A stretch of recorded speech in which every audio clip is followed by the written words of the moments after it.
कुलाब्यामध्ये ठाकरेंचे शिवसैनिक आणि भाजप आमने सामने आलेले दिसले। नार्वेकरांसमोर ठाकरेंच्या शिवसैनिकांनी जोरदार घोषणाबाजी केली।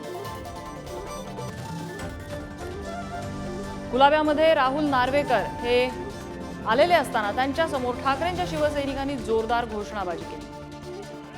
अजय माने आपल्याला अपडेट देत आहेत। अजय, काय प्रकार आहे हा? नम्रता, आपण जर पाहिलं तर आता हे संपूर्ण प्रकरण कुलाब्यातलं समोर येताना आपल्याला पाहायला मिळते। कुलाब्यातील सेकंडरी म्युनिसिपल स्कूल या ठिकाणी विधानसभा अध्यक्ष आणि कुलाब्याचे आमदार, भाजपचे आमदार राहुल नार्वेकर हे आढावा घेण्यासाठी गेल्याची माहिती मिळत आहे।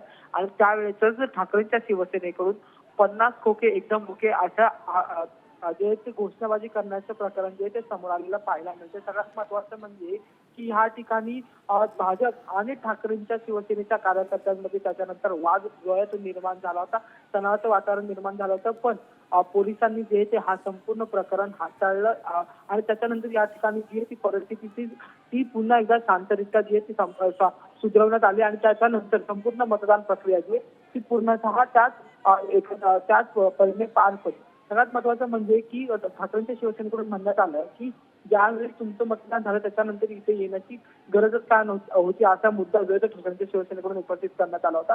पण जर दुसरीकडे पाहिलं तर राहुल नार्वेकर हे कोल्हापूरातील स्थानिक आमदार आहेत, त्यामुळे ते अनेक मतदार केंद्रांवर जाऊन जे ते भेटीगाठी घेत होत्या, आढावा घेत होत्या आणि त्याच मुद्द्यावर जे हे दोन्ही पक्षातले कार्यकर्ते नेते मंडळी आमने सामने आले आणि त्याच्यानंतर घोषणाबाजी जी आहे त्या मोठ्या प्रमाणात या ठिकाणी झालेल्या आपल्याला पाहायला मिळाल।